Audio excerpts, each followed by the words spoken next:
Evening, it's 6:30. We have a quorum. We'll call a planning board meeting to order. And pursuant to chapter 22 of the Acts of 2022, as amended, this meeting is being conducted in a remote Zoom format. The public has been provided with adequate alternative means of access via Zoom, as noted in the posted meeting notice, along with access and participation instructions. As chair, I hereby notify all participants that this meeting is also being recorded by the town through Hadley Media and will be made accessible to the public. In accordance with Mass General Laws, Chapter 30A, Section 20F, any person who intends to record or transmit this meeting must inform the chair at this time. Anybody doing such? There is nothing. Those that attend for the planning board are Joe Zagrodnik, myself, Jim Maximowski, Mark Dunn, Bill Dwyer, and Kishore Parmar will probably not be joining us tonight. Okay, and first up for items is new sign approval for Perfect Nails and Spa. Hi. Hello. Yeah, we are owners of a new King Nail Spa. Can you show us your sign? Can you share the screen to show us your sign? Yes. No, can you put, no, not like that. I think they're on a phone. Yeah, we are on the phone. Okay, I talked to your consultant. Let me see if I can pull it up from my end.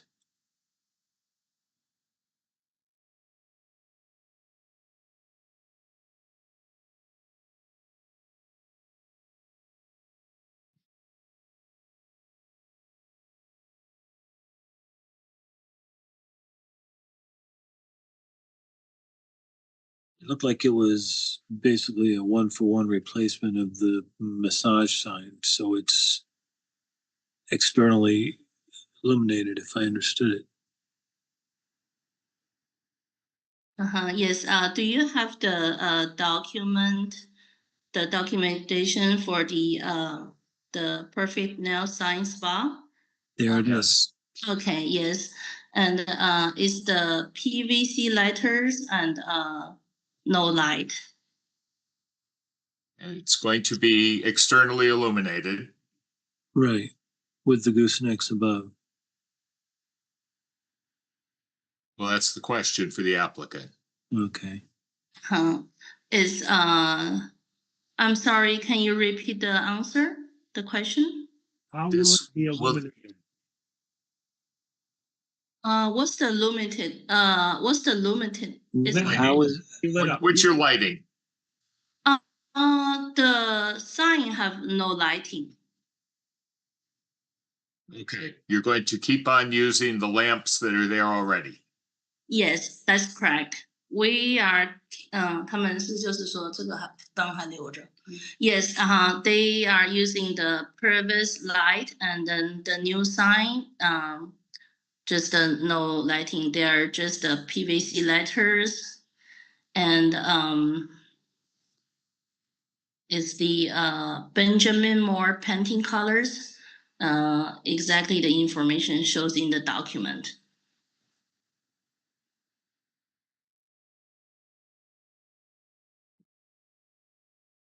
Location. 372 Russell Street. Yes. It's in front of Hampshire Mall. Hamster Mall前面吗？是吗？ Yes.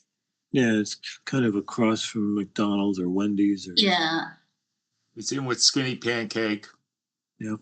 Yes. Yes. A skinny pancake, Joe. Okay. Thank you. It used to be Hunt Photo, if I recall correctly.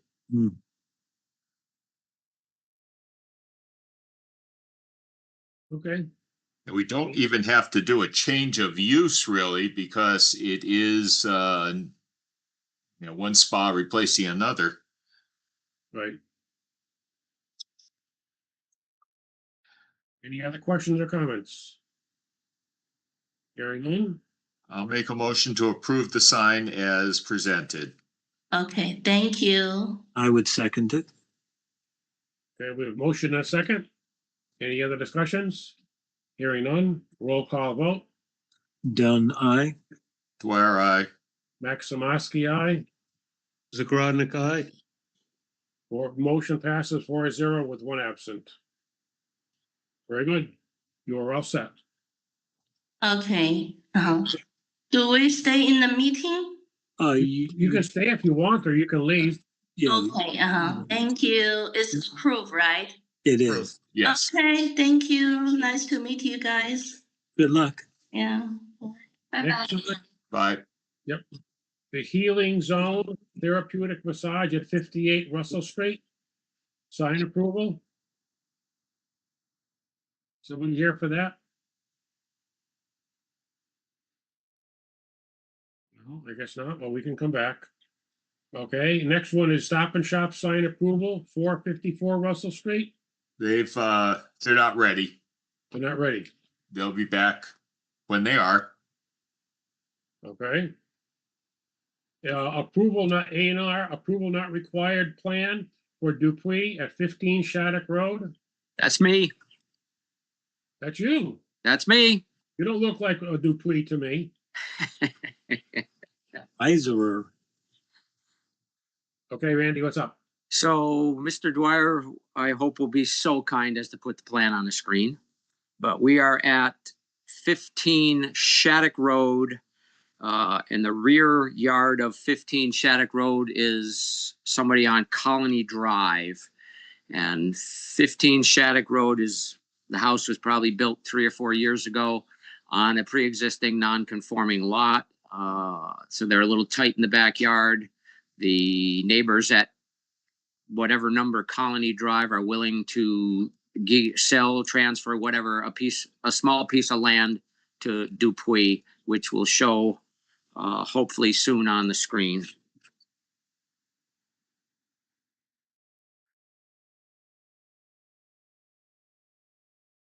All right, there we have it. So it's a triangular piece shown as parcel A, 2,270 square feet. Goes from 40 feet wide on the north end to 0 feet wide on the south end. And with this extra 2,270 square feet, the Dupuy lot at 15 Shattuck Road is still only going to be 22,061 square feet. The zone is 30,000 square feet. We're not in the aquifer. So everybody complies, no issues.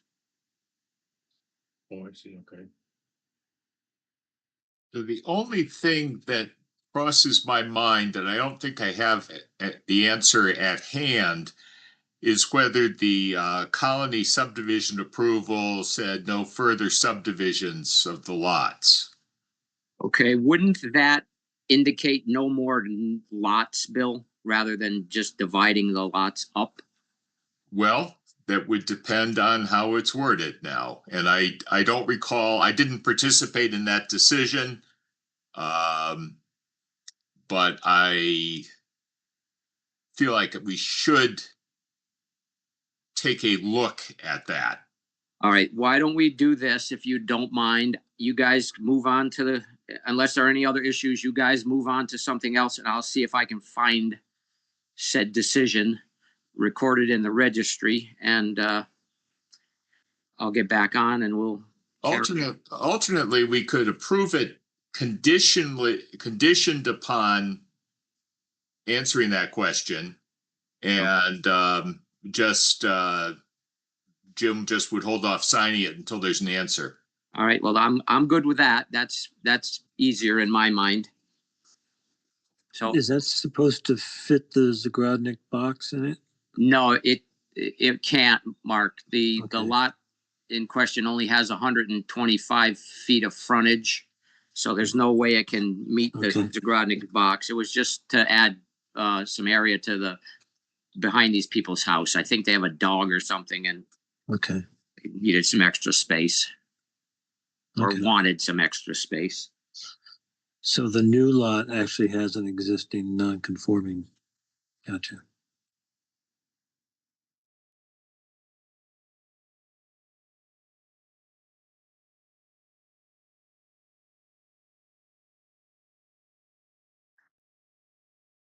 So, Bill, are you moving conditional approval? Yeah, I'll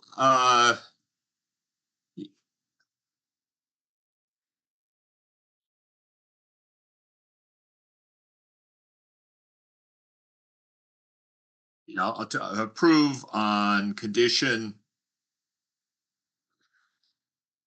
that,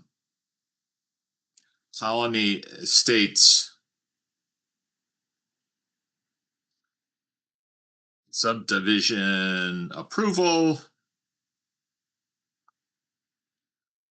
does not prohibit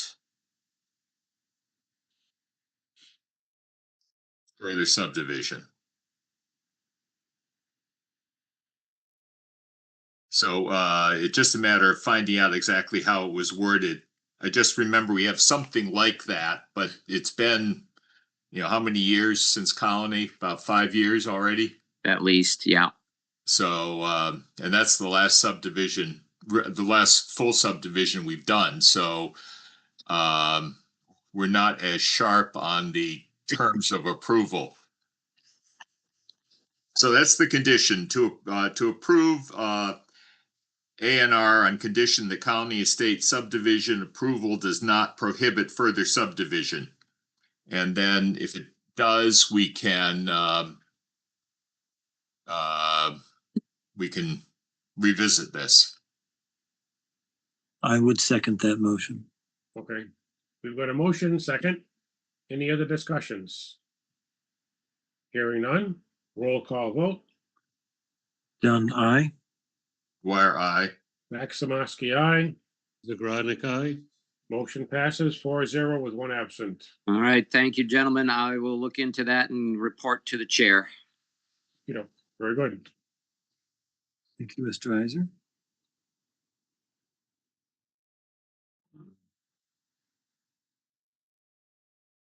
okay, let me stop sharing and Has Healing Zone therapeutic massage here for the sign. Nobody's here. Okay, public, any filing application for matters requiring future public hearings. Yeah, good evening. Good evening. Tom Corbett with 0 Point. Here, Won't hurt you. how are you, gentlemen? I hope you've been well. Here tonight just to discuss filing future application with the board here for the Breckenridge Road site. I've reached out for an abutters list. I guess the assessor is out this week at a conference. So we should have an abutters list by next week. I did forward along just the application for you. So you had something in your hand regarding tonight. And we anticipate having abutters list and full package in the coming week, really just when the abutters list becomes available. Okay, And are you going to reach out to Berkshire Design for peer review update? Yes, we will. When I get everything printed for submission, probably the end of this week, I'll get that out to Berkshire Design. how soon would you like to schedule this, Tom?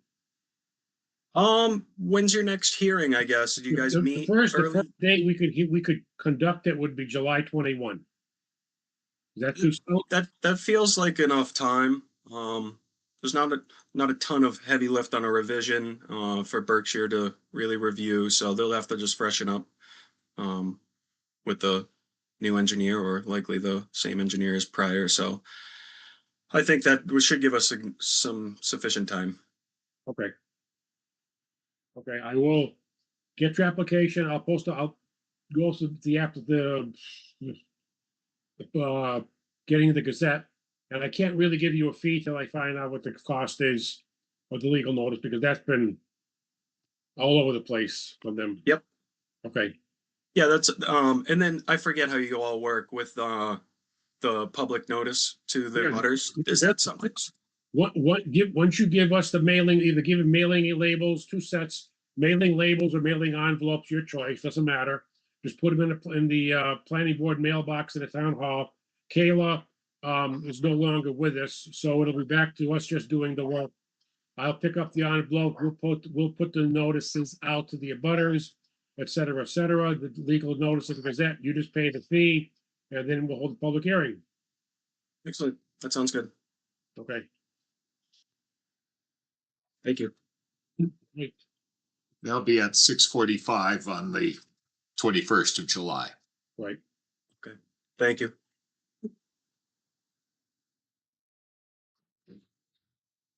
okay.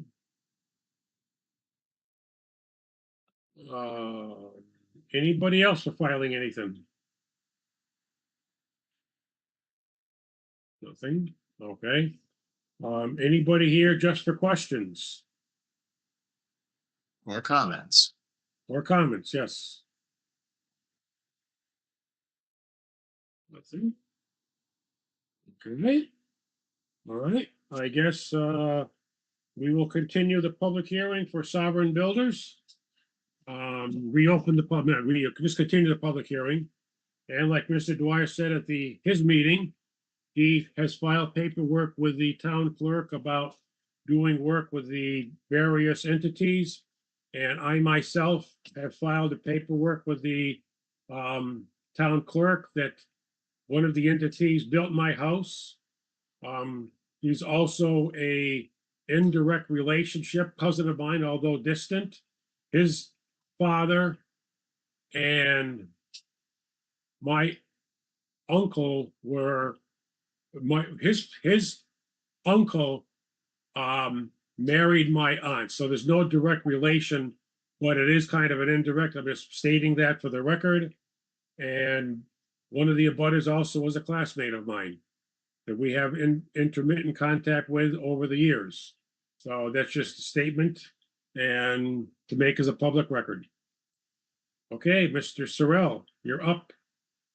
Hi, Jim. So I am here, of course, on behalf of Todd Slur and Sovereign Builders, also on behalf of my colleague Jeff Squire, who had presented at the first hearing for this special permit application for this senior housing project.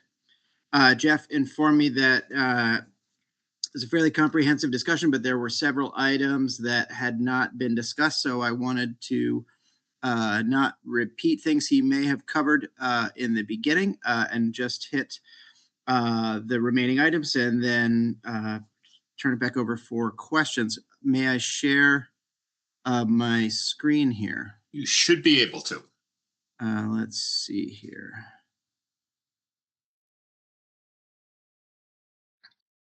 Okay, we should be seeing this site plan. Is that correct? Everyone's able to see this.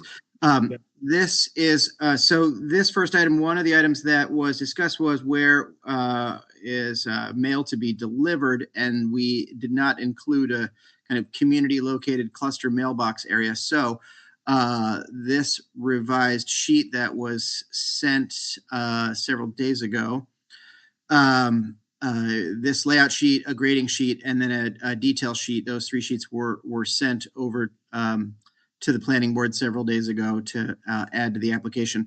This layout sheet was updated to show that there would be cluster mailbox units on a concrete sidewalk, a segment that was connected via crosswalk with accessible ADA ramps for a part of the pedestrian loop, and then it had three 9x18 parking spaces, one of which was an ADA space, and these are proposed for the residents of the neighborhood to be able to access their mail, and it was put on the far eastern side of the site, mainly because there was more room on this location. It was also an area where it would likely see the least amount of traffic, so people crossing the road here to get to their mailboxes is generally a safe location for that. And the second image is a zoom enlargement of the grading sheet. So grading was revised as this section of pavement and sidewalk section bumped out. The grading, there are 3-to-1 slopes behind this location, which is still a easily stabilizable slope in this location. And then on the left side of the screen is what was added to the detail sheet LC 500 to show this style of cluster mailbox unit. So it's an exterior mailbox unit. These are medium-sized boxes, and there are 13 boxes in this one overall unit, and there are 3 units proposed on the plan. So there's more boxes than the 34 units. But this should be sufficient to provide mail in a central location for the residents. The second item, I'll go back just to the overall plan. Just if we could, before we go to the next one, Doug. Yes, go ahead. This mailboxes are beyond our, how would I say it, bailiwick. But does the post office have to review that, or as long as it's one location, it's okay? I believe in one location it's okay. This is a U.S. Postal Service approved style mailbox fixture. So this is designed by a company that produces these with approval of the Postal Service. So Okay, it's a good question, and it certainly could be something if you felt that needed to be conditioned to add that as a condition to ensure that the mailboxes have been approved through the Hadley Postal Service. Well, we can do it conditionally, I suppose. You're going to have to come back if the post office won't agree to put them there. yeah. It's not the post, the mailboxes. Is the location okay for the post office? That's my only question. That's a great question, and I did not reach out to the post office to ask them that specifically, but we certainly can. So if that was conditioned in there, we can certainly do our due diligence on that, and then we would return only if they said that this was not an appropriate location and another location. Because just a comment is that in the few places we've had these erected so far, the post office has requested they be close to the entrance. Okay, So, I mean, maybe excellent. this is okay, but like I said, it's beyond our authority here. I mean, we can't approve something for them. I appreciate that insight. Make a note of that. And so, yeah, I guess I'd recommend that this be conditioned that this is, approved by the Postal Service, and we'll check with them certainly before, seeking a building permit for construction and before seeking any kind of occupancy certificate to make sure. And then if we need to return to, show the revised location, we'd certainly do that.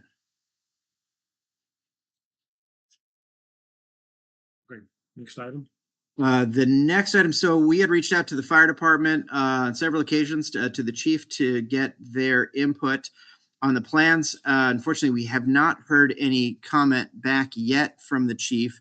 I'm going to go back to our earlier proposal plan showing this is a plan of our water utilities shown here in blue, and we've got locations, fire hydrant locations in several different areas on the far eastern end here, at the western side of the loop here, and what we believe are suitable locations and distances between fire hydrants that work for the fire department from our professional experience.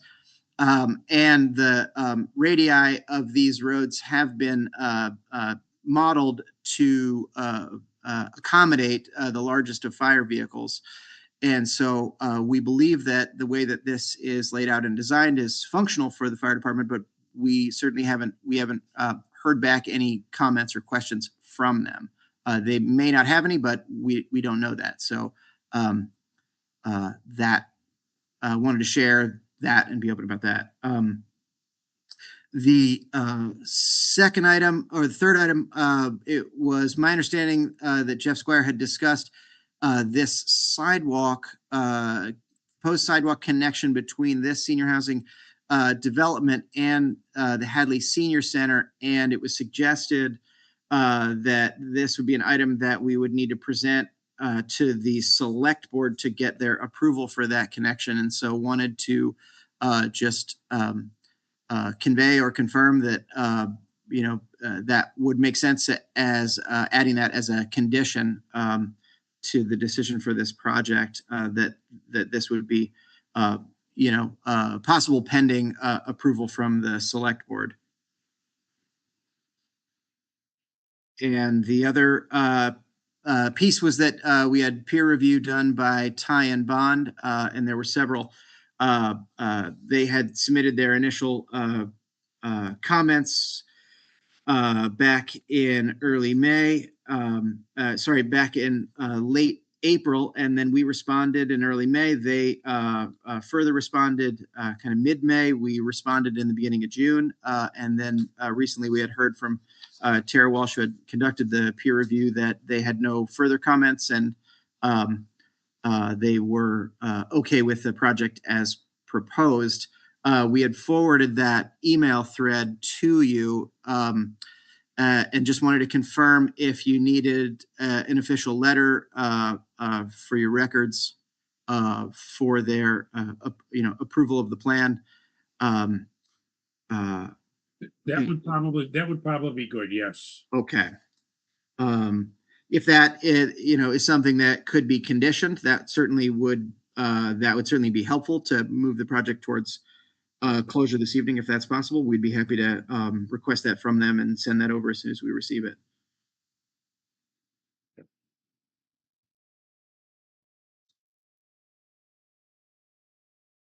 And the other piece, I think there was discussion at the first hearing regarding the number of affordable units. Of course, zoning requests, I think it's 15% be listed at 80% market rate, and that would be what those rates would be determined, and which units they would be prior to certificate of occupancy. And so that would be something that could be added as a condition as part of the decision. And those were the main items that I wanted to cover in terms of updates from the last hearing. I mean, conditional approval on most of the stuff is not a big deal, but not having approval from the fire department is a tough one to give a conditional approval on, in my opinion. Okay, that's understandable. That could change a lot if it's not good. Okay. Yeah, just by way of background, our current fire chief is on the verge of retirement. He'll be walking out in less than a month. Okay. And we have only recently, like last week, hired a deputy chief to replace a deputy chief that left us 9 months ago. Okay. So there may be some transition, but I think the dust is settling over there. Okay. And yeah, I'm thinking that's too big a thing to just give it conditional, because among other things, I know there's another truck on order. It's being built. Okay. I have no idea of its dimensions, but history has been that every truck we have bought is bigger than the last one. Okay. Well, that I completely understand. We can continue this to the next hearing, and then we'll reach further out to the fire chief and to the department at large, just to see who may be handling this through this transition, and get comments as soon as they're able to provide them, and provide responses if needed, and then bring that back to discuss with all of you. Yeah, and also if you could check on the mailboxes, they just have that done for the next one too. Absolutely. Yeah, the other ones, conditional approval on the other ones you had, those were not big deals. Yeah, but you could probably get a letter from Ty and Bond in, Yeah, in just one sentence. It's Basically, what she said on her letterhead. Is Ty and Bond the peer review? That's Yeah. correct. Yes. yes.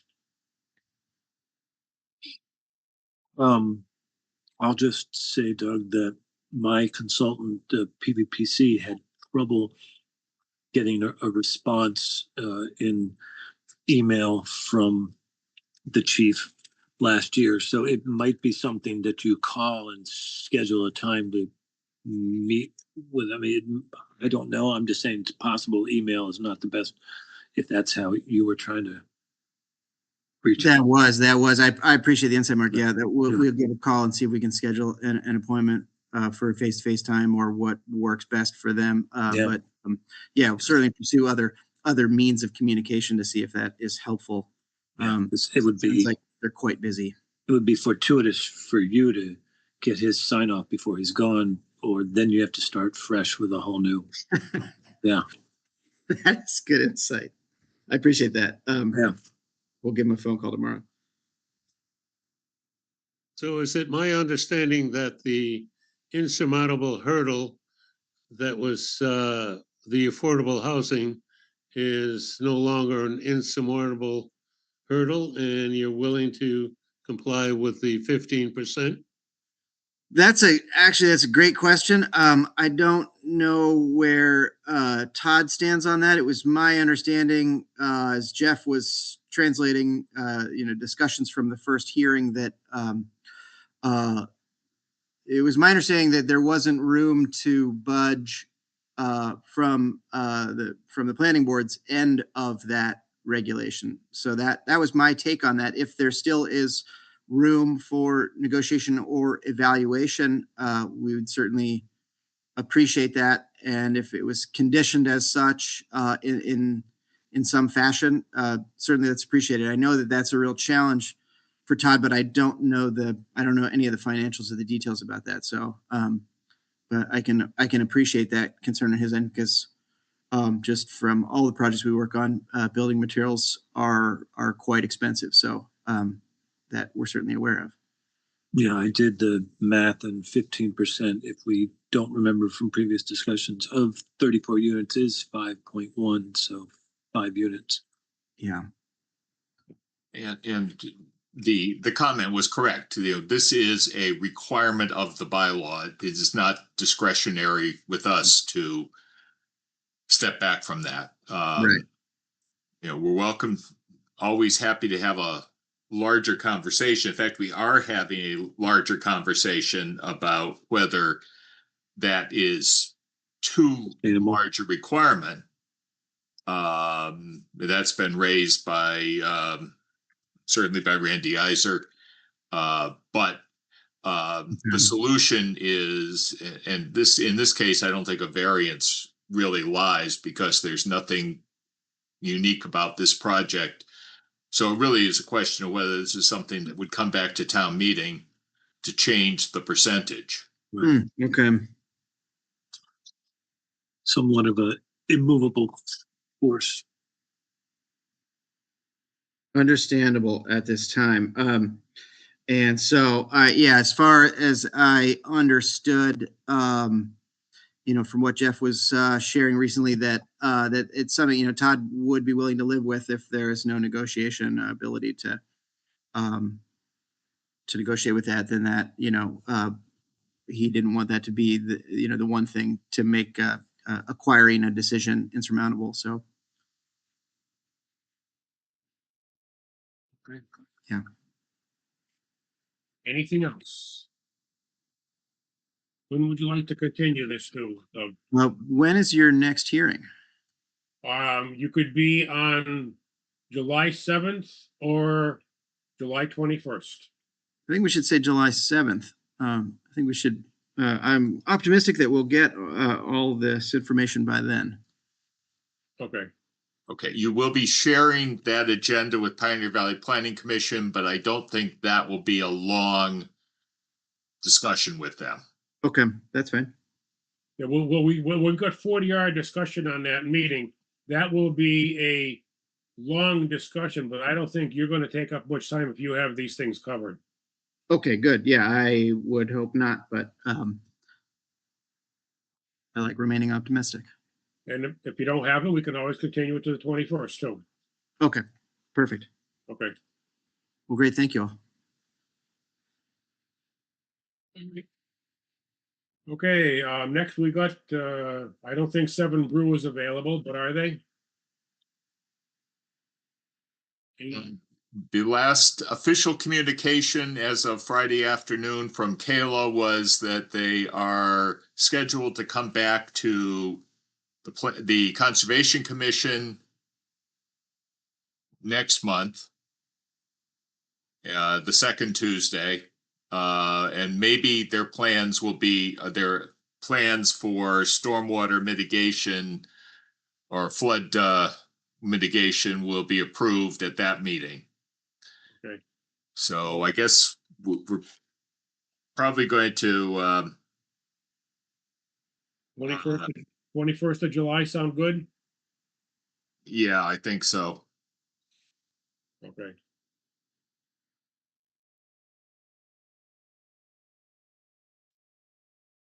I'll make a motion to continue Seven Brew to July 21st at 6:45. I'll Second, second. Okay.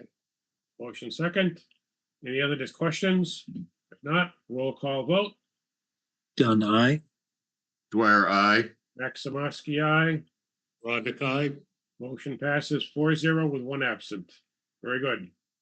Okay, next we've got discussions if we want for zoning bylaw changes for the fall town meeting.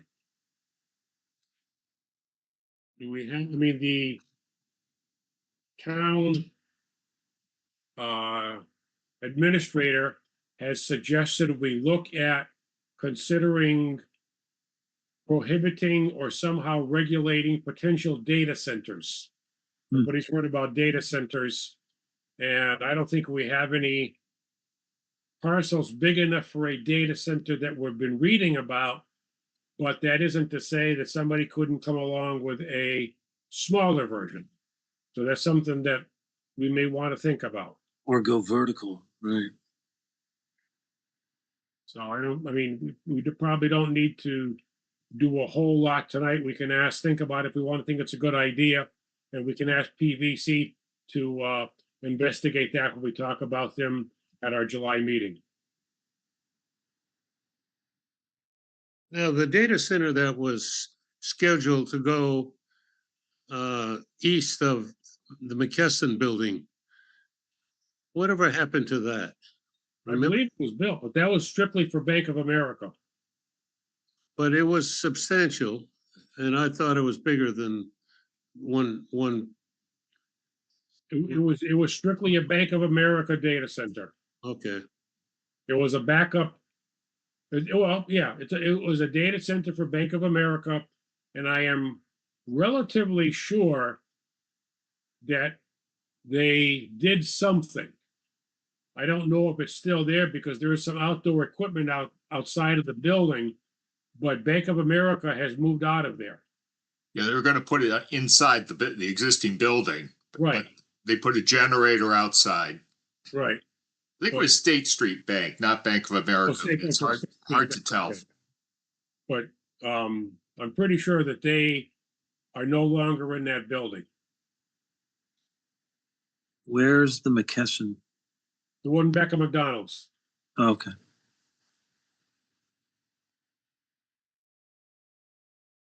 So, it used to be HBO McKesson's. That was right, yeah. that was a data center too. 380 Russell Street. And we've also got we talked about, I proposed a draft secondary housing units.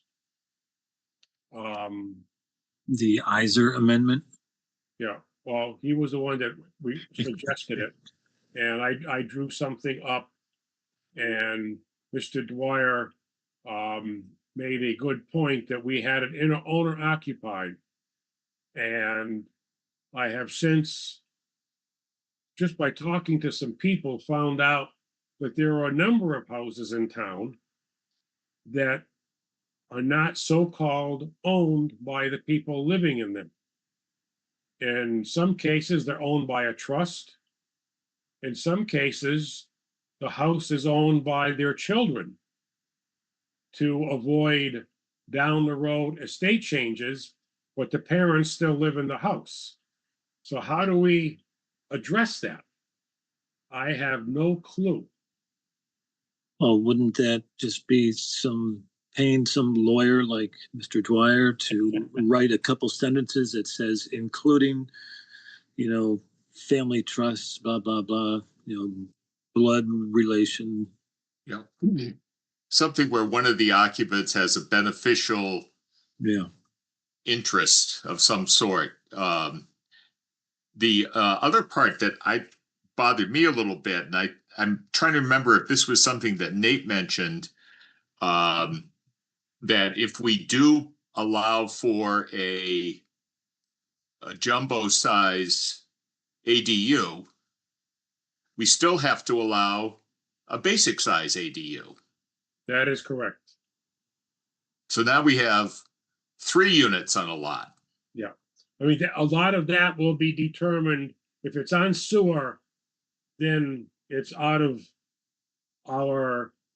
it could happen. If it's on septic, chances of having 3 units is probably pretty low unless they have a massive building lot. But if it's on sewer, and there's a decent amount of places in Hadley that are on sewer, you could have 3 apartments, well, two apartments and a house, or 3 houses, however you want to call them, on the same building lot. When does that qualify as a subdivision? Pardon? It's like a kennel, and how many dogs do you need a kennel, and how many units do you become a subdivision?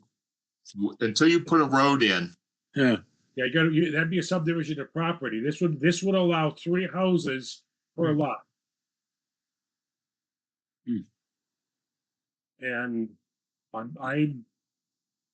that one bothers me.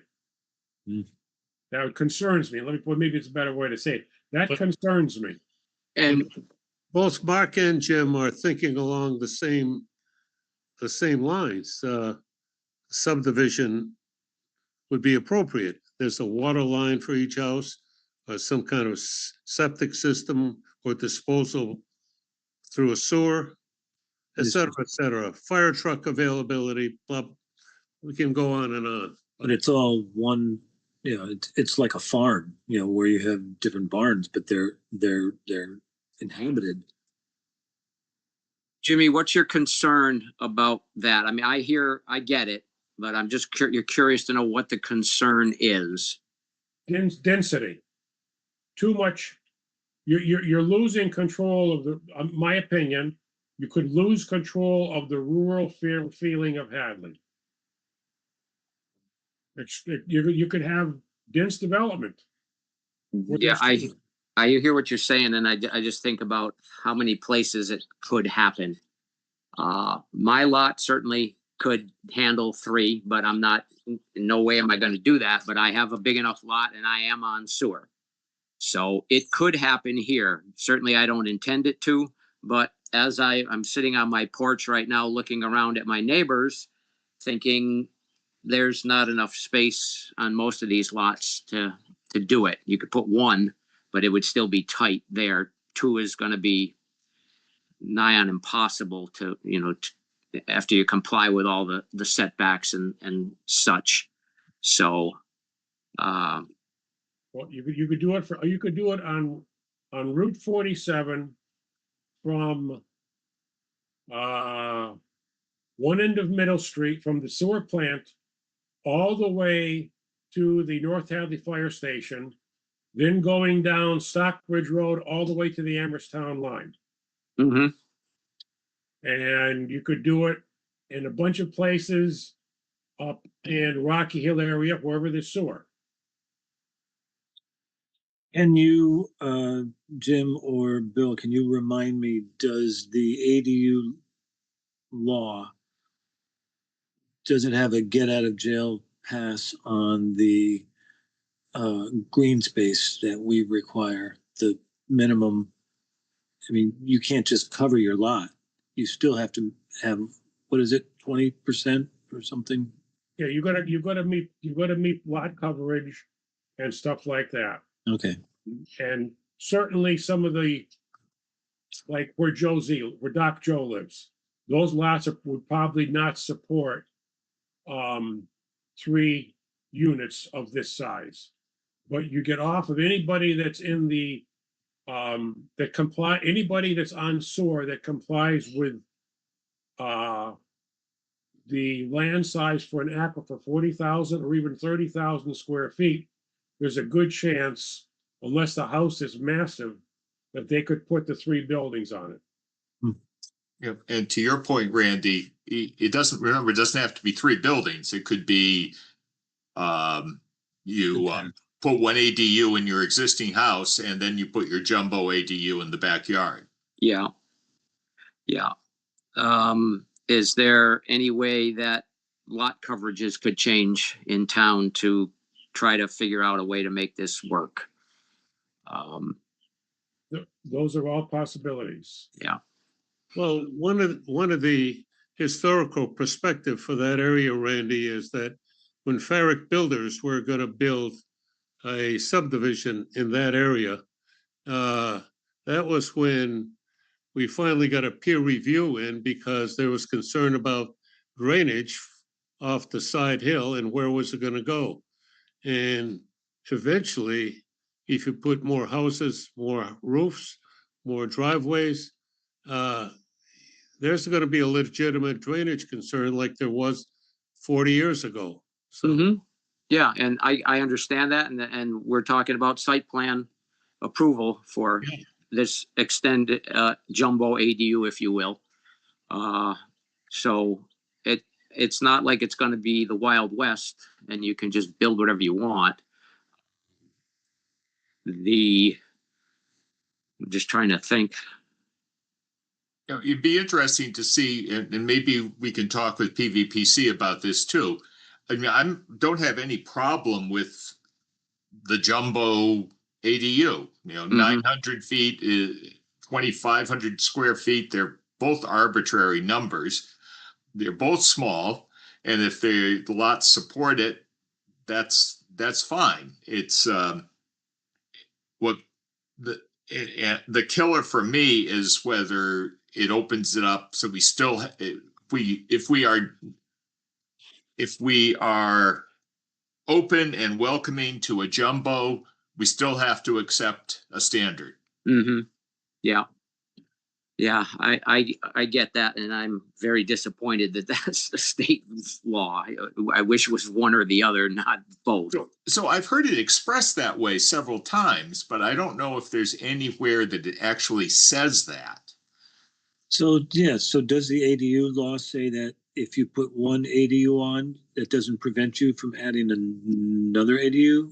And at what point is there a max? Well, it does say it's not so much the law, it's the regulations that do say that the town can allow more than one. You have to allow one, you can't allow more than one. Oh, okay. I'm just not sure. This is all brand new, and some people are staking out positions that may or may not be substantiated. I'm just thinking out loud here. Is there a way to frame this such that if you build an ADU larger than 900 square feet, we would probably have to lose the owner occupancy. But if we build an ADU larger than 900 square feet, we could require site plan approval and everything else in the bylaw and setbacks. And therefore, we may be able to get away with only one additional dwelling per building lot. If you understand, if I framed that correctly. Yeah, I mean, if we could have our bylaws say, you are by right allowed to have an additional accessory dwelling unit. You can have an ADU or a jumbo ADU. The jumbo ADU, I don't know, could we make it special permit, a jumbo ADU? Now, maybe we couldn't require a true special permit, but we could do it like our site plan approval. Site plan approval is not a special permit to do the project. The special permit is about the appeal portion of the project. If you understand what I'm saying. In other words, many special permits say you can do this or you can't do that. When and I've got to give a little bit of history here to make it clear for the newer members. Years ago, site plan was not site plan approval, it was site plan review. And we would approve something, and the planning board would do exactly kind of what we're doing today. However, the appeal process, if you didn't agree, so let's say Joe and I are abutters, to maybe make it a little bit simpler. Joe wants to put in a big project on a business on his business lot. I'm in a butter, and I don't like what he's doing. He comes to the planning board, Joe gets approval, site plan review. Now, I don't like it, I want to appeal the decision. And under the former process, I had to wait for Joe to go to the building department and apply for a building permit. I had 30 days, I believe, to appeal that building permit. So Joe may decide, well, I don't want to do this project for 9 months, maybe a year. In the meantime, as an abutter, I'm going to keep calling the building inspector's office and saying every 30 days, did Joe apply for a building permit? Did Joe apply for a building permit? So I'm bugging the heck out of the poor building inspector because he has no authority or no legal authority to make sure I know when a building permit's been applied for.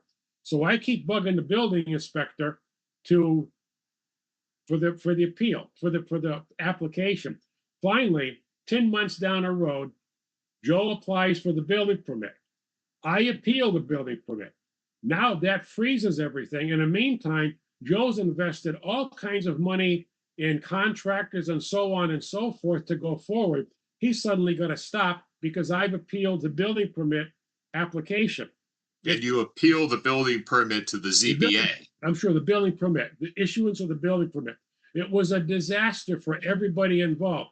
It was a delay for the abutter that didn't like the project, and it really could make a mess for the application of the builder applying. So we made it a special permit process only, that the planning board approved the project. A decision was filed with the town clerk. There's a 20-day appeal period. I either apply to appeal the permit or I don't. Everybody knows what's going on because I'm notified as an abutter when the decision has been filed. The builder knows what's going on. 20 days is up, no appeal's been filed. The builder can go forward, or I filed an appeal, and the builder is just sitting there. He probably has not invested a tremendous amount of money up to that point yet. Even though it will freeze things, at least he's not put behind the 8 ball having all these contractors lined up. So if you understand what I'm saying, that's why the process. Could we do a similar thing for the extra large ADU? It needs- Waited for you. Jim, I would have waited for you to go on vacation. And the truth is out.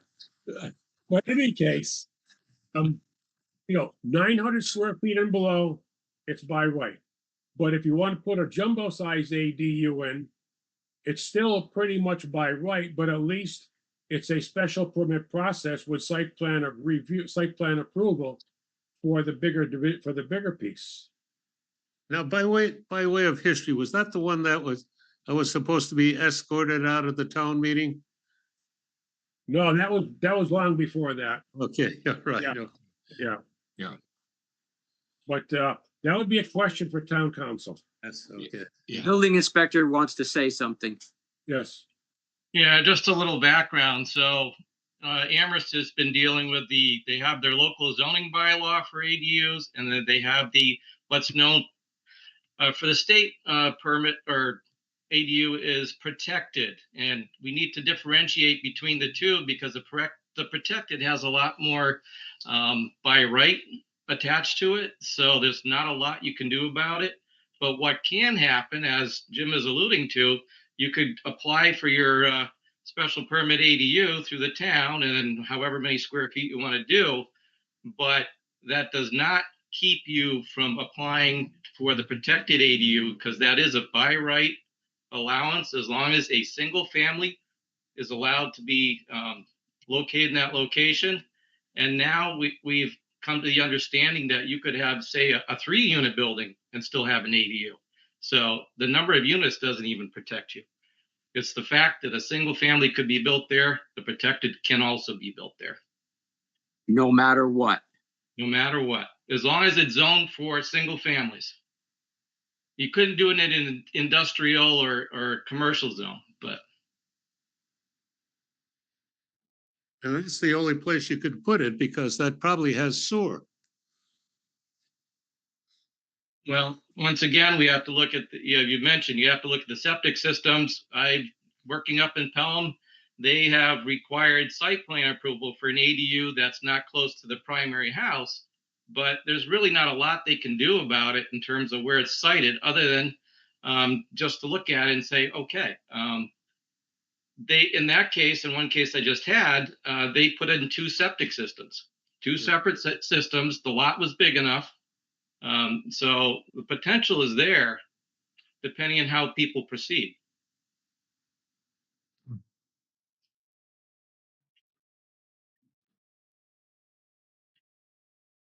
So we can decide if we want to allow the bigger ADUs as a per zoning, as a zoning bylaw, but that will be separate than the state regulation. And David, if we do the bigger one, can it be mandated that one of the units be owner occupied? If it's a local zoning bylaw, you certainly can't because it's not the protected version. I mean, that's the town's choice. As it turns out, in Amherst, they were getting so many ADU requests before this new regulation that they were going just through the building department, but it needed to be owner occupied. And then they have other regulations, to make duplexes and things like that, but they also are allowing up to 1,200 square feet now. Mm-hmm. When this was first proposed that it has to be owner occupied, somebody in a quixotic motion said it's one funeral away from being illegal. Well, how do you mean that, Joe? Okay, so Use me as an example.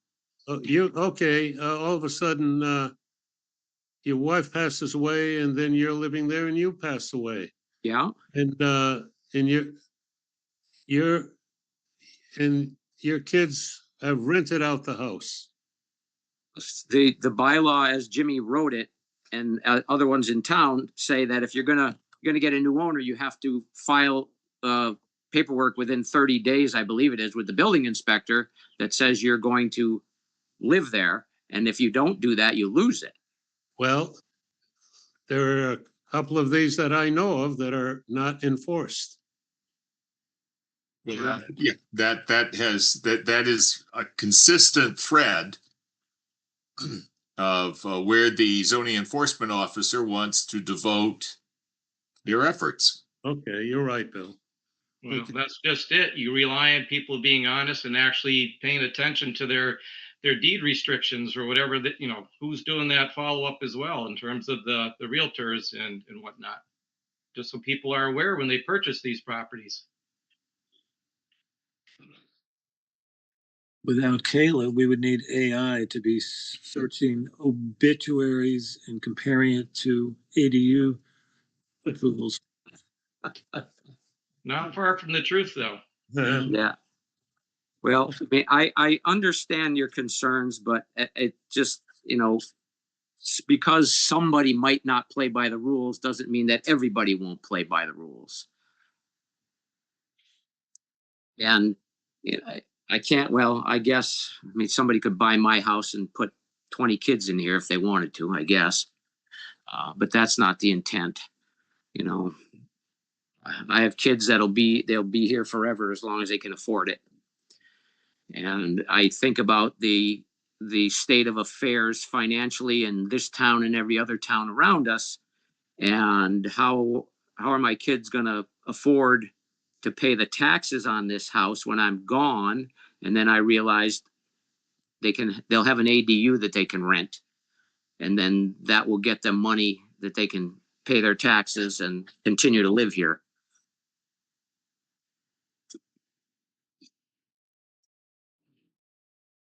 There's got to be some way to make this work. I mean, I know that we're not going to want to see 3 houses on one property unless it's huge. And my property isn't huge. I got 1.5 acres. And I could see having 2 extra units here, but I would never do it. That's not my intent. But then we get into the affordability of it. Is a family going to be able to, most families won't be able to afford to put 1 up, never mind 2. And septic systems are a challenge if you have a small lot. You're going to fit so many bedrooms, and no matter which way you try to do it. So that is a restriction that you don't even have to impose unless we start running sewer past these properties. And there's a lot of unanswered questions that we need to investigate more here before we say yay or nay on this. And I'm sure we all have the right intent for this stuff. We're just going to make sure that it doesn't bite us down the road. Yeah, so going back to what David said, what is the sewer and water restrictions on ADUs right now? well, there would be no restriction if it had a sewer running by it, because as long as they're willing to hook into it, whichever way that is, then as long as the land will support the structures, then you're all set.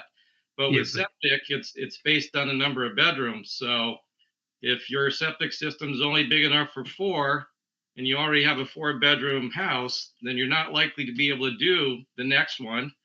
Or you're going to say, I'm going to make this a 3-bedroom with an office, and now I have room for 1 bedroom. But it is not going to allow a 3-bedroom ADU, for instance. But then, how do you police that? The next buyer that comes along that has 4 bedrooms or looks like 4, somebody needs to let them know that they can only have 3. Yep, but at this point, they would have to go to the Board of Health and pull a permit there for the septic, which would If they're new construction, which would trigger the review. And I'm assuming most houses in Hadley don't have the most updated septic systems that there are, which would trigger another cost to the developer owner. Yeah.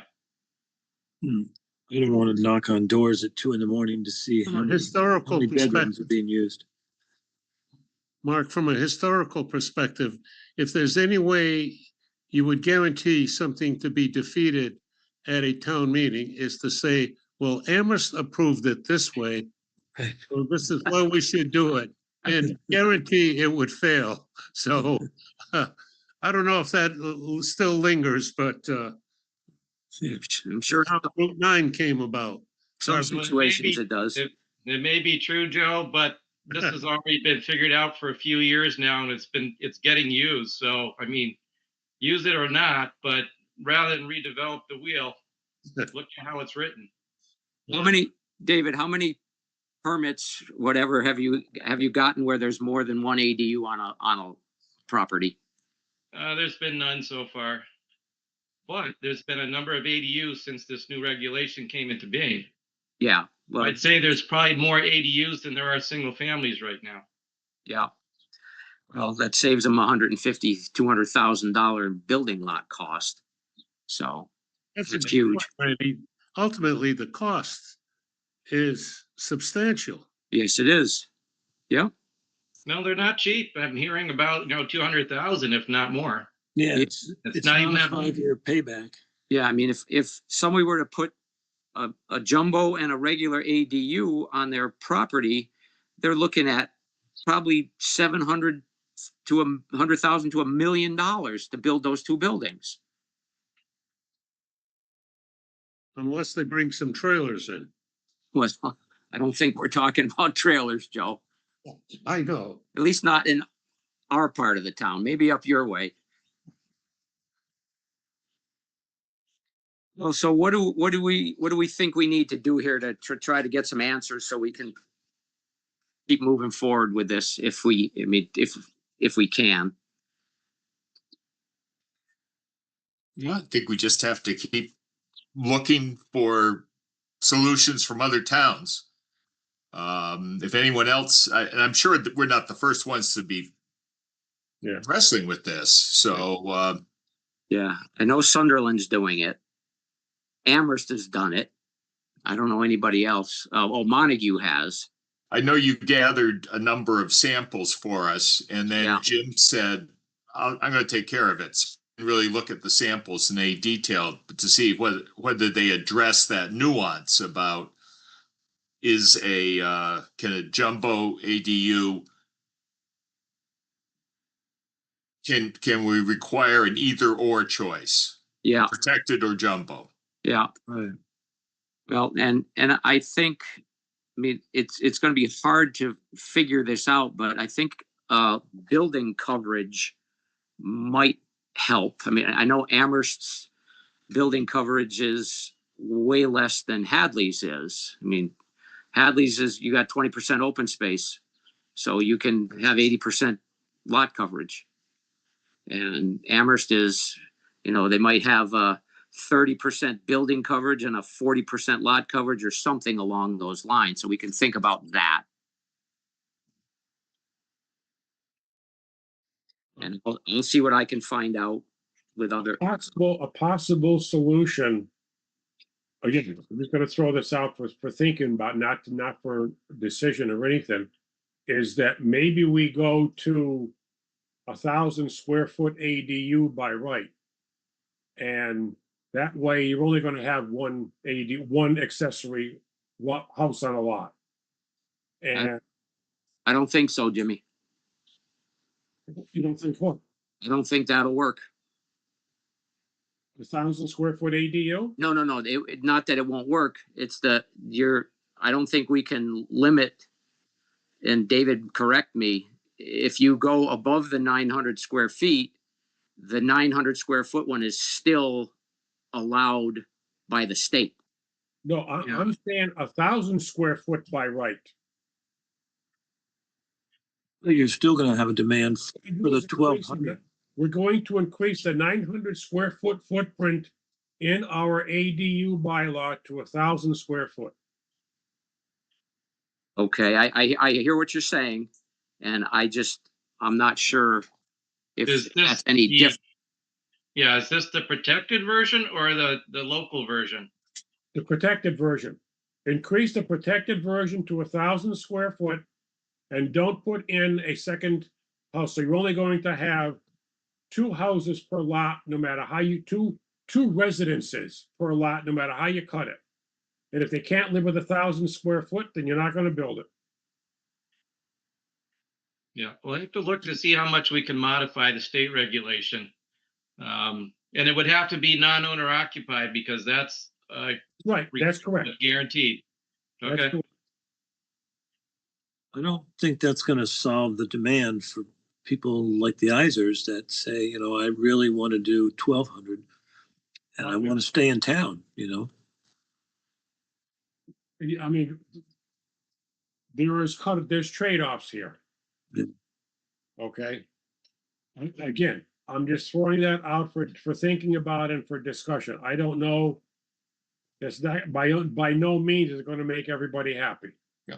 No, I like it. If you're saying the protected one, enhance the size of the protected one, that gets us out of the either or. You still get just the one. And the size, the actual, whether it's 1,000, 1,100, or 1,200,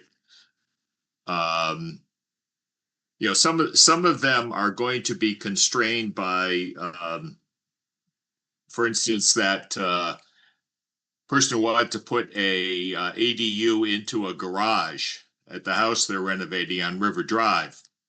It doesn't matter how big we say will allow an ADU. All he could squeeze in was what would fit in that within the existing space. So that's like a 400 or 500 square foot ADU. Yeah. Yeah. Mm-hmm. Yeah. All right, so we can, that makes sense if we can do that. I don't know that I'm gonna agree with your 1,000 square foot, Jimmy, but if we can make it so that it's the only way we can get just one on a lot, then we can hopefully work something out that makes sense. David, do you have any idea how we check into I'm just thinking of a scenario. So say somebody comes to the planning board and says they want to do a 1,000, well, whatever size ADU, but we're not doing it as a protected ADU. We want to go through the town bylaw.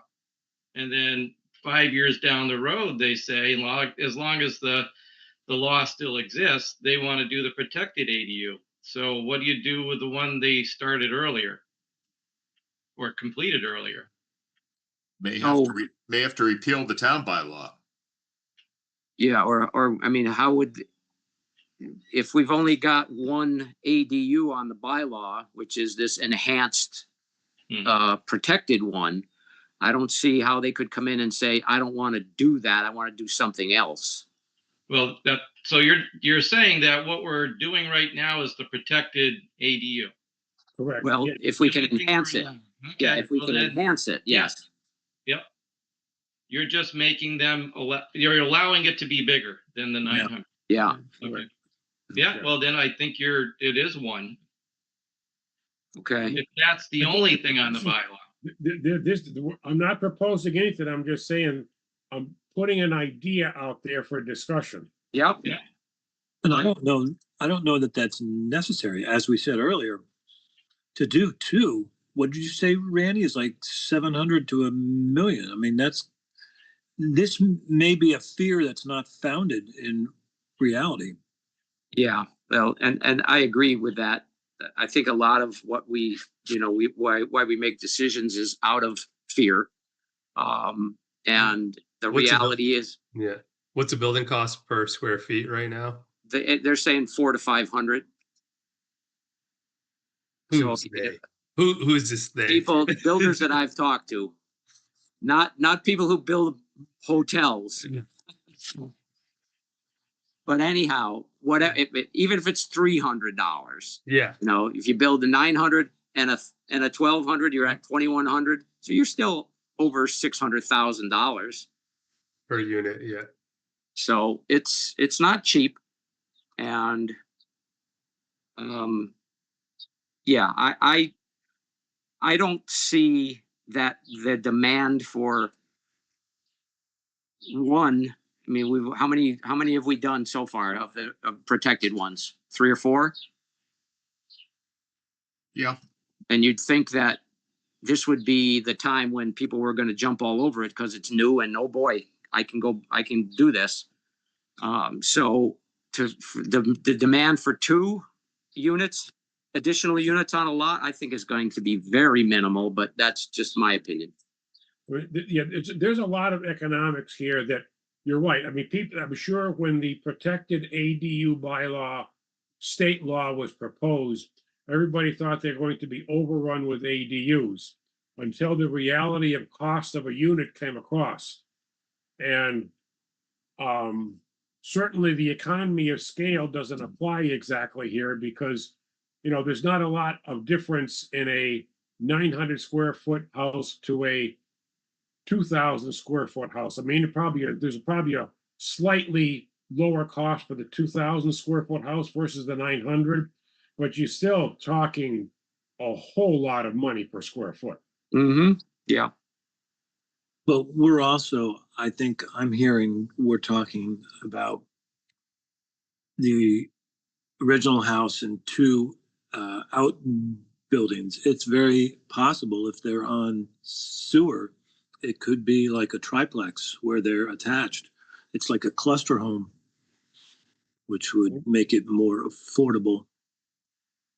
Or they could be, one of the houses of the ADU could always be attached to the principal dwelling. I mean, they're all over the place, the possibilities. Yeah. Yeah. But, I mean, most people that put an ADU in, the most cost-effective way to do it is if you have a larger house, is to slice off a portion within the house and make it an ADU. Then the cost is significantly lower than at $300 a square foot. But the house has to be somewhat laid out to do that to begin with a reasonable size. Yep. I can tell Joe's already planning on buying all these houses and turning them into student stuffers.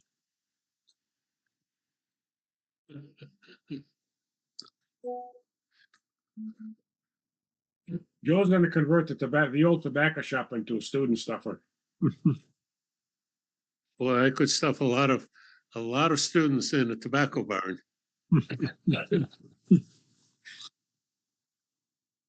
You get them to work there too, Joe. Yeah. I think we beat that horse, huh? Yeah. Food trucks, Jim, you're working on that as a general bylaw? Pardon? Food trucks. Oh, food trucks. That's gonna be a general bylaw, yeah. We've got, the bylaw committee has like, they probably have about 8 or 9 bylaws we want to propose. But I'm gonna have a quorum to have a meeting so that we can discuss these. The last 2 meetings, we have not had a quorum. So we're gonna encourage our members to come so that we can get a quorum and discuss these items, get some of these onto the fall town meeting warrant. Duly publicly embarrassed. I'm not public embarrassing anybody. I didn't say who and wasn't there. I'm just admitting that I'm one of the ones who wasn't there. I'm not accusing you of anything. So I just have a quick question for the board. Would the planning board be interested in doing site plan approval on something that would be considered long-term siting of food trucks? Like somebody says, I want to rent this parking space for the next 60 days. Would you want to have that pass by you just to look at traffic patterns and access and all of that? If it's a long-term food truck, like you said, 60 days, I would think we'd want to at least look at the parking and traffic and how it's going to be laid out, because that could impact surrounding businesses, yes. Okay. I mean, it could even be less because there is a description as being 14 days or less as being a temporary permit as opposed to a long-term. Yes. So, okay, well, something to think about. The food trucks pay taxes in Amherst. I don't know. What kind of taxes, Joe? Well, for Real example, estate taxes or? Well, food- probably food. Food tax. Meals tax is Meals so. tax, yeah. So I think what we're getting to the point is that seeing that they're always mobile, are they paying the meals tax in the town that they're actually stationed in and operating at the time of their sales? Exactly correct. They're supposed to, Oh, but I mean, They could again, be paying income tax wherever they're registered. well, the big deal is the meals tax. Mm. I mean, if they're going to be in town and they're taking business away from legit brick and mortar restaurants that would definitely pay the meals tax to the town, then there's got to be a way to police them so that they pay their share of meals tax while they're in this town. Randy, I had a question. Well, I made a mistake. I thought that the meals tax went directly to the town. I didn't realize the meals tax goes directly to the state and they give us what's left over. Well, there's a percentage that we get. I don't know what it is, but there's a percentage that we get. It's not a leftover thing.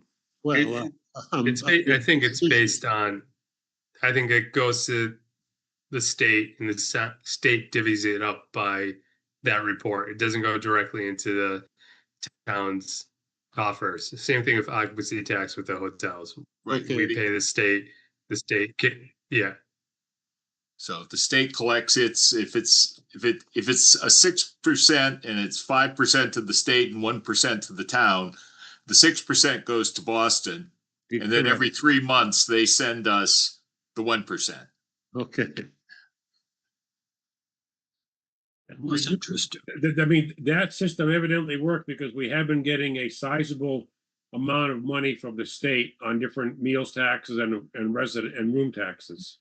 Yes. So I haven't heard anybody complain that we're getting cheated out of that. There are two areas, just to digress on taxes. You make a good point about where does the food truck remit its taxes to. The other one is marijuana delivery services, and where do they remit their taxes to? Apparently, a lot of initially they were remitting the taxes to the city where they are based, even if it was based on a delivery to elsewhere. I think there may have been a change in that. I haven't really looked into it, but yeah, we're that's one of our we're not big on the marijuana excise, but we're doing better than Amherst. So. Yeah, it's similar to what happened with Amazon when people were buying Amazon and skirting taxes. Okay. Anybody want to look at the affordability requirement of the senior housing bylaw or the inclusionary bylaw? Right now, we're at 15%. And, you know, should we be changing that? That was, brought up last week with the, what we just had with Doug Sorrell and Todd to talk to us about it a couple weeks ago. And I'm not proposing anything, but, should that be changed? With the affordable units we have proposed going in on Route 9 with the conversion of the, what is the one across from Stables? Econo Lodge. Yeah. That's going to be, I think, what, 30 or 40 units? 50. 50 units. So, we're going to be in pretty good condition as far as our percentage goes. We're not seeing a lot of new single-family homes being constructed. There are a few, but not many. Should we lower the 15%? I don't think across the board you could look at a progressive that the more units you build, the percentage increases. So I guess the question I would have is, how many units are sunsetting in Hadley, and then minus that percentage, and what's the increase from the Valley CDC project that was formerly the Econo Lodge? Well, that's a good question. The sunsetting, there are some units that have already sunset, but they are still affordable. And the reason for that is because Hadley doesn't permit apartments. So they cannot automatically change these affordable housing units into market rate, because the town of Hadley bylaw doesn't permit apartments like that. They would have to go to the zoning board of appeals, show hardship, which they obviously have none. So they, as far as we know, every affordable unit, and there's only been one, but there's some more coming up, that could be coming off of the books, but they're still being rented as affordable units. So they're staying as our inventory, even though, okay, So they're, right, though it coming in as affordable was the only exclusion or exception they could use to get into Hadley. And once you're there, it can't exist other than affordable, so they're stuck. okay. But Jim, your point is a good one. And certainly the developer that was just before us, if the developer were here, they said, well, we just cannot afford to put them in if you're going to require 15%. And would that put us in a negotiating position? Are they going to take us to school like East Street Commons did when they gave us the affordable unit trust fund, as opposed to building the standalone affordable units themselves? We were taken to school on that one. Well, the planning board has the authority to refuse the donation, and we've been doing that lately. And we've been telling anybody that's been, you will build these. So up front, they know we're not going to take the money. Although it's still on the books. And as I recall, Mr. Roberts paid a very generous premium to the town of Amherst to keep his Amherst College dorm. Like $1 million. Yes, correct. Yeah, that's correct. We just didn't ask for enough. Well, also, he's building a different type of building in Amherst that he donated with. He's putting in a true multi-apartment complex, whereas Hadley, it's individual two-family homes, if you will. Right. So there's a different cost associated with building something like that versus what he's putting in Amherst. So- But nonetheless, you're right. It was a very nice donation to the town of Amherst. So to the point about whether I think it should be across the board, not if 15% affordability is a deal breaker for senior housing, it probably is for general housing. And I think we have to treat people fairly across the board. Whether there is some smaller amount that would work, that's fine. I do have some spreadsheets I put together about from the affordable housing inventory, and I haven't updated them in a while, but I will send those around. Okay. The Econo Lodge is 51 units. Yeah, Okay. yeah, I could see doing 10% if you're under a certain number of units, and then 12% from that to something else, and then 50% above that.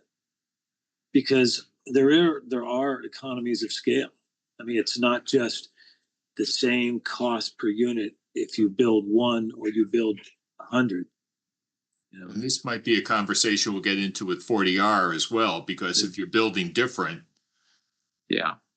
the I think there's a 20% affordability that the state mandates for 40R, if I'm not Right. mistaken. Yeah. So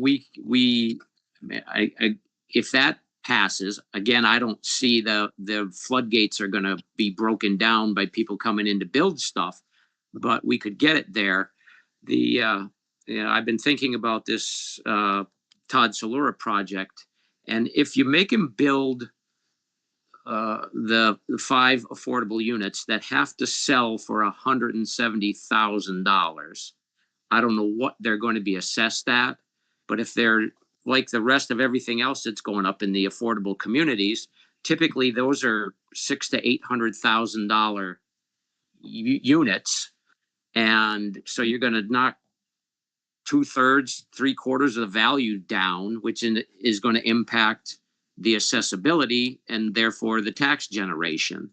So at this point in our town's life, we have to be able to create every penny that we can. We got this override. Amen. That's going to get us through this next year. After that, who knows what's going to happen? And we just have to really be cognizant of that and try our best to keep whatever money we can in this town, however we can generate it. I mean, there's an awful lot of complexity coming down the road in a short period of time for a lot. Mhm. Yep, for sure. And, I think one of the things too, before we do anything with the 15%, we've got to find out if 40R passes. Because if it doesn't pass, we can take one route for affordability percentage. If it passes, then we can take a different route for the affordability percentage, for the inclusionary. And at our next planning board meeting, we are planning to review the 40R bylaw that's been proposed before us. So please be ready to discuss that at our next meeting. That could be a lengthy discussion. Or at least an interesting one. Yeah. So, solar battery, I think we're in fair condition with that one. Nothing on standard, was the PVPC supposed to have standard conditions for us pretty soon, Bill? Yeah, I think they got most of the way through that. There are just so many changes of who I was working with. I have to see what versions I have. Okay. Speaking of the solar batteries, did everyone see that email about the PVPC on Thursday, 10 to 12? There's a training on solar siting, energy, BESS, all that kind of stuff. There's a. I think I sent it around to Yeah, everyone. I have 2 closings tomorrow, so I'm not going there. Yeah. Okay. I'm going to try and squeeze it in on Thursday. So. Okay. Let's see. Executive sessions. We saw Mr. Corbett apply for a site plan approval for the battery storage on Breckenridge Road. That is a direct issue of the executive session we've got with ZP Battery. So I believe the ZP Battery litigation is that drop the right word for that, Bill? It is still active. Okay. I think I'm going to leave that on. Obviously, the fact that he filed his application in an open meeting takes it out of the executive session. Right. Scope.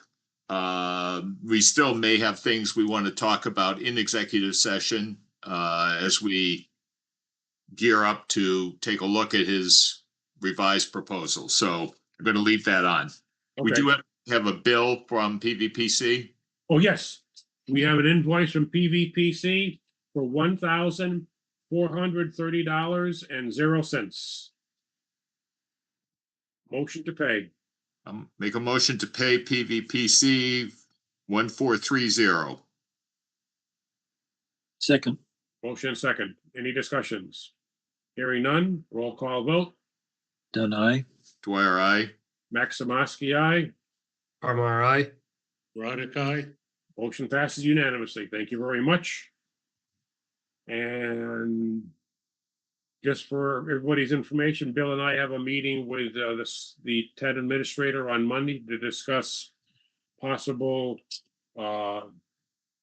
replacement for Kayla, I guess, or at least the responsibility. Maybe it's a better word, responsibilities, and how we're going to be functioning and others be functioning in the duration until we get somebody. Are you using the AI transcription, Bill, because that'll give you notes you can edit down to. I have it running. Yeah. Actually, I don't think I remembered to turn it on this time. It's an extra step. Yeah. but I've been using that at work, and it gives you, it's, somewhat transcribed, somewhat condensed, but it's good. I can edit it. Kayla didn't get us any new minutes to approve before the.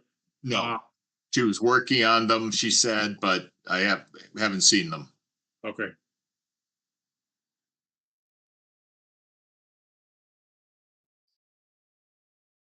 I have nothing else.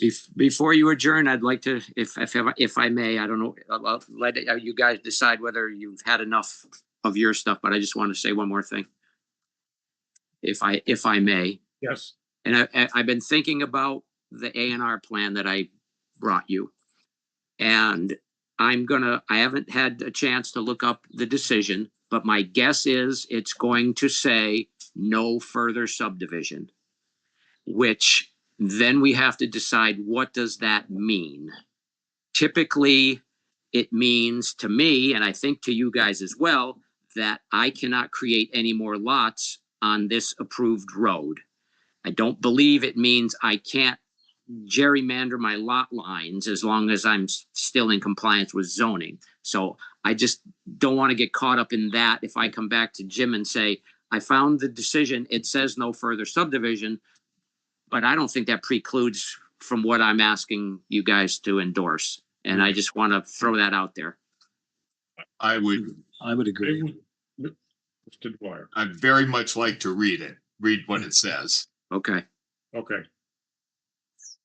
Okay. But if it just says no further subdivision, then I think moving a lot line is not creating a new subdivided. Yeah. I would agree with you, Randy, but let Mr. Dwyer see what it says. Yeah, I think even if that is what it says, and even if that is what we all think it means, we perhaps should come back and say that collectively. okay. Yeah, I don't have a problem with that, Bill. I just don't want to put it all on Jimmy and then figure it out. So I'm fine with that. Make a board decision that we agree with the interpretation. Okay, I'm perfectly fine with that. Okay. And I don't know if it's a legal thing, but the way your A&R was drawn, you said new lot, when it's really technically in English, it's a revised lot, right? Well, I think it says new lot area, Yeah, okay. I believe. Which sounds like the area of a new lot. But Okay, well, if you would like me to change that, I can do that. Revised lot area, something like that, yeah. Okay, all right, well, let's figure out the subdivision thing first, and then if need be, I will change that to satisfy you. You're so sweet. You betcha. Yeah, all right. We'll put that under future discussion. All right, thank you. It fits into the agenda. Let's see. So Healing Zone didn't show up and Stop and Shop was both signs built for 58 Russell and 454 Russell. We'll just continue to the next meeting though, right? Yes. Okay. I have nothing else. Did we make a motion to adjourn? I'll make a motion to adjourn. Second. Mark seconded. All in favor? Roll call. Don, aye. Dwyer, aye. Maximowski, aye. Armor, aye. Roderick, aye. Motion passes unanimously. Meeting is history. Thank you, everyone. Thank you, Randy. Thank you, Alex, and thank you, Dave. Good night. Good night, guys. Good night. Have a good weekend.